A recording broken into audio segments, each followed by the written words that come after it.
তো হ্যালো বন্ধুরা, সবাই কেমন আছেন?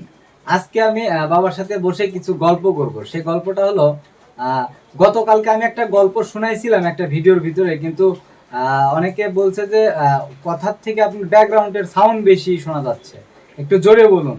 তো যাই হোক, আমি আজকে ওই কথাটা আবার ভালো করে বলতেছি। সেটা হলো বাবা, ও বাবা, একটা গল্প বলবো আমি, তুমি শুনবে, শুনে কবে যে সঠিক না ভুল কথা বললাম। হ্যাঁ, শোনো। তো আপনারাও শুনবেন। আর সেই গল্পটা হলো সফলতার গল্প। ঠিক আছে? মানে একটি গ্রামের একটি জমিদারের কাছে একটা ব্যক্তি কাজ করত। ঠিক আছে? তো প্রত্যেক দিন সেই ব্যক্তিটা ওই জমিদারের জন্য সুন্দর সুন্দর রান্না করে। মাছ, মাংস, ইলিশ মাছ, মানে মুরগির রোস্ট, এগুলো রান্না করে সেই জমিদার এবং জমিদারের ফ্যামিলি দেয় হলো খাওয়ার জন্য। কিন্তু প্রত্যেক দিন এই ধরনের রান্না করে, তাই ওই যে মানুষটা এগুলা রান্না করে ও ভাবে যে আমি কত কিছু জমিদার মশাই রান্না করে খাওয়াই, কিন্তু আমার তো জমিদার মশাই পান্তা খাবার দেয়, পচা ভাত খাবার দেয়। ঠিক আছে, তাহলে আমারও তো একটু ভালো মন্দ খাওয়ার শখ হয়, খাবার তো পারি না, তাহলে কি করা যায়? তো এরকম করতে করতে বেশ কয়েকদিন চলে গেল। তারপরে ওই মনে মনে চিন্তা করছে যে যেদিন একটু বেশি রান্না হবি সেদিন ওর মধ্যে থেকে একটা মুরগির রোস্ট চুরি করে থমো, পরে আমি খামো। ঠিক আছে? একটা মুরগির রোস্ট চুরি করে থুছে যেদিন বেশি রান্না হচ্ছে, তো চুরি টুরি করে ছুঁয়ে দিছে। সবার খাওয়া শেষ হয়ে গেছে ওই জমিদার বাড়ির।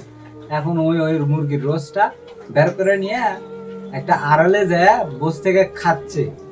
আর ঠাস করে জমিদারের এক লোক এসে দেখছে, দেখে জমিদারে কয়ে দিছে। কারণ জমিদার মশাই চলে আসছে, আশা করছো তুমি এটা কি করলা?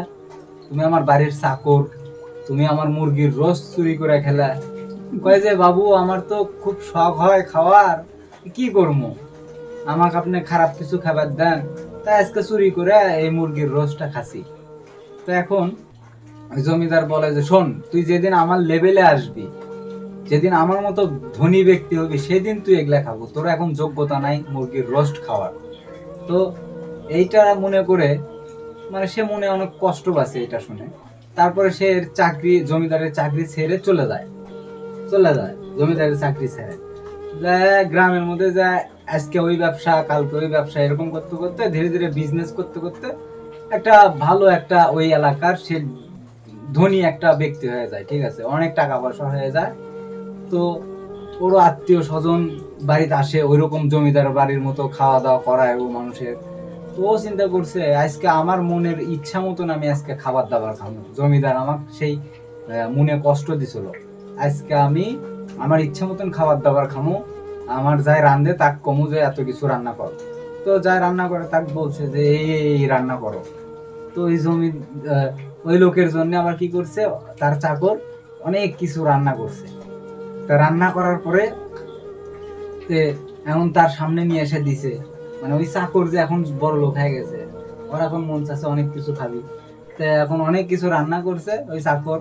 ঠিক আছে, তা এখন ওর সামনে দিছে, দেওয়ার পরে কোনটা থুয়া কোনটা খাবি, কোনটা থুয়া কোনটা খাবি।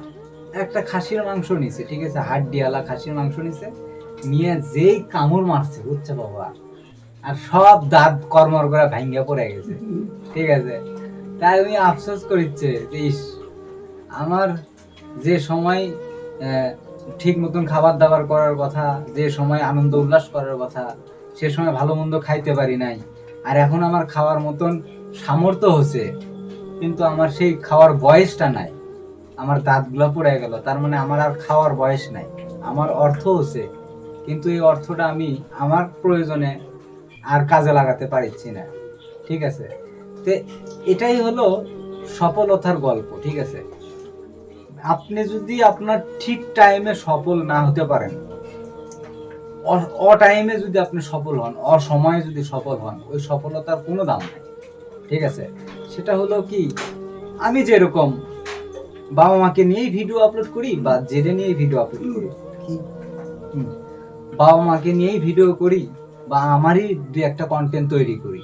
ঠিক আছে, কন্টেন্ট তো তৈরি করেছি ফেসবুকে বা ইউটিউবে, কি জন্য? অবশ্যই একটু সফলতা পাওয়ার জন্য, যাতে আমি ফেসবুক থেকে বা ইউটিউব থেকে কিছু অর্থ উপার্জন করে আমার এই অসুস্থ বাবাকে নিয়ে, মাকে নিয়ে প্লাস আমার ফ্যামিলিকে নিয়ে আমি যদি একটু ভালো থাকতে পারি, এখানে ক্ষতি কি? ক্ষতি নাই তো, নাকি ক্ষতি আছে? আপনাদের কারো পকেট থেকে আমি টাকা নিচ্ছি না, আপনারা কি আমাকে কেউ কিছু দিচ্ছেন না, শুধু একটু ভালোবাসা দিবেন, শুধু একটু ভালোবাসা দিবেন। কি ভালোবাসা? 1 টাকাও লাগবে না, শুধু ভিডিওটা শেয়ার করে দিবেন। আর যারা ফলো দেননি একটু ফলো দিবেন, যারা ইউটিউব থেকে দেখবেন তারা সাবস্ক্রাইব করবেন, এটাই। কিন্তু কিছু মানুষ বলে কাজ কর গা, যা সারাদিন ভিডিও করিস, কাজ কাম করে খা, মানে বাজে ভিডিও দিয়ে কিন্তু মানুষ টাকা পয়সা ইনকাম করে। আমি তো কাজ কাম করি, আমি তো বেকার না। আমি কাজ কাম থেকে কেবল আসলাম, কাজে থেকে মাত্রই বাড়িতে আসলাম, এসাই যে বাবার সাথে গল্প করতেছি, এটাই। এটাকে কি করে অনেকে, বাপ এক দিয়ে ব্যবসা করে, অমুক এক দিয়ে ব্যবসা করে, বিজনেস শুরু করছে, মানে কথার শেষ নাই করে। তো এটাই আমার কথা যে আমি সফল এই সময় হতে চাই। এই সময় আপনারা যদি পারেন অবশ্যই ভিডিওটা শেয়ার করে দিবেন, ঠিক আছে? আর যারা ফলো দেননি ফলো দিবেন, সবার শেয়ার করে দিতে হবে, তাহলে সে আমি সফল হতে পারবো। আপনারা দেখবেন, সুন্দর সুন্দর কমেন্ট করবেন, চলে যাবেন, এতে আমার হবে না। আপনারা যদি একটু শেয়ার করেন তাহলে আমার অনেক বড় উপকার হবে। মন খারাপ করেন না যে লাইক কমেন্ট তো করি তাও মন খারাপ করে, এটা না। মানে যখন আপনারা শেয়ার করবেন ভিডিওটা, তখন আপনার দ্বারা আমি 5টা ফলোয়ার পাবো, কিংবা 5টা ইউটিউব থেকে সাবস্ক্রাইবার পাবো। এটাই হলো মূল কথা। এই সময় যদি আমি সফল না হতে পারি, আমার বাবা মাকে নিয়ে যে এখন যদি আমি ভালো না থাকতে পারি, পরবর্তীতে আমি ভালো থেকে কি করবো? আমি যদি তাদেরকেই ভালো না রাখতে পারি। আমার কথার লজিক আছে, বুঝতে পারছেন কি আপনারা লজিক? যদি বুঝতে পারেন অবশ্যই হ্যাঁ বলে যাবেন। আর বেশি কথা বলবো না। সবাইকে অসংখ্য ধন্যবাদ, এত দূর পর্যন্ত আমাকে আপনারা নিয়ে যাচ্ছেন, ঠিক আছে? আরো গন্তব্যস্থলে পর্যন্ত আপনারা পৌঁছায় দিবেন আমার ভিডিওগুলি শেয়ার করে এবং আমাকে সাপোর্ট করে। তো ভালো থাকবেন, আমার কথাই কেউ মন খারাপ করবেন না, আমি একদম বাস্তব কথা বললাম। এই জন্য কেউ যদি মন খারাপ করে থাকেন, ছোট ভাই হিসেবে ক্ষমা করে দিবেন। তো ভালো থাকবেন সবাই, টাটা।